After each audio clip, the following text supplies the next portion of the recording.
Attorney Ferdinand Topacio, di ba ang tatapang ninyo? Wala kayong galang sa gobyerno kung bastusin ninyo ang gobyerno ay gano'n na lang. Wala kay parang hindi ka abogado kung mambastos ka sa gobyerno pati mga kliyente mo.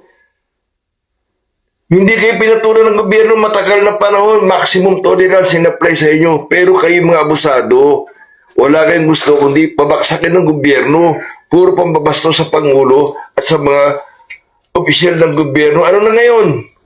Iyakan kayo dahil inuhuli kayo. Pinatulan na kayo ng gobyerno eh.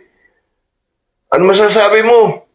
Marami ka naman kliyente, marami ka ng pagkakaperahan. Eh gago ka kasing abogado. Wala kang etiquette na abogado. Gago ka. Oh, ayan. So, nasupalpal ka ngayon. Tama sinasabi ni Sir. Tinawag ka patuloy na gagong abogado. Tama naman talaga eh. Dapat yung abogado, hindi ka dapat nakikisaw-saw sa mga politika. Yung ka sa client, nakafocus. Hindi, kasama ka sa nanawagan sa mga pabagsakin yung gobyerno. Nandun ka lagi sa rally.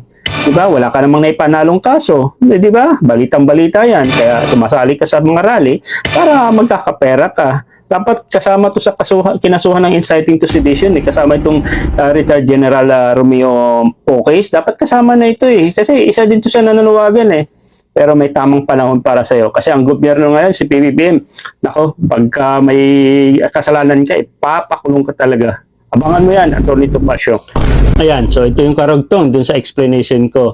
Sabi ko nga, dapat itong mga abogado, dapat i-disbar to pag sumasali sa mga rally. Kasi ito si Topacio, ano talaga to, active pagdating sa mga rally. No? Dito during sa mga Duterte. Pero dati hindi naman yan.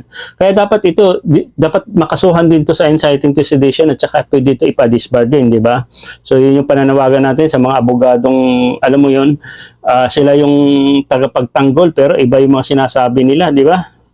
Tapos, ang mahirap kasi sa mga Duterte, tulad ito, sinasabi ni retired General Poques, no? Sabi niya, wala naman daw siyang sinasabi tungkol sa pagbabagsak sa administration. Hindi totoo yan. Merong video, patunay, no, na may sinasabi siya na mag-withdraw kayo ng support sa ating mahal na Pangulo, lalo na sa mga AFP, mga Air Force, mga military personnel, no, na nanawagan siyang mag-withdraw. So, kasi nga daw yung ating mahal na Pangulo na isang bangag, isang adik, at hindi akma sa kanyang posisyon na maging presidente. So, yun ang sinasabi ni Poques. Kaya, yun. Tapos sasabihin niya, wala naman daw siyang sinabi na kaya bakit siya kakasuhan ng ganon. So, yun. Isa sa mga, ano na yan, abangan natin pang magiging resulta sa kanyang kaso kasi nakapagpiyansa siya ng 48,000, napakababa lang. So, dapat mga ganitong mga sundalo, no? Sila kayo yung dating nakaupo, yung dating sa gobyerno, tapos ngayon nasa pension, no?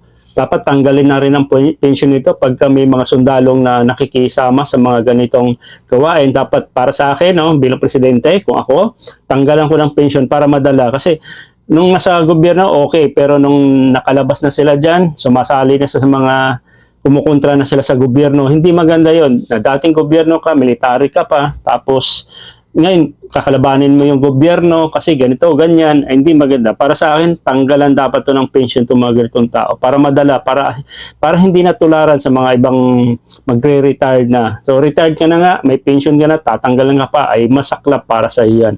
So, yun yung maganda. Dapat i-apply yung ganong gawain. Kasi military, pag sumama yan at nag-withdraw, talagang mabilis mapabagsak yung military ay yung ating administration. So, para sa akin, gawing batas yung ganun. Natanggalan automatic ang pension pag napatunayan na isang sabihin natin mga ex-military, sabihin natin mga ganun, no? Na nanawagan na pabagsakin yung administration kung sino mang nakaupo ngayon, dapat tanggalan ng pwesto at tanggalan ng pension at kasuhan. So yun ang masabi ko lang dito sa video na ito. Sa mga hindi pa nakasubscribe dito sa ating YouTube channel, paki-subscribe, no, PBBM Reaction TV. Same din sa aking FB page, mga idol, paki-subscribe na rin.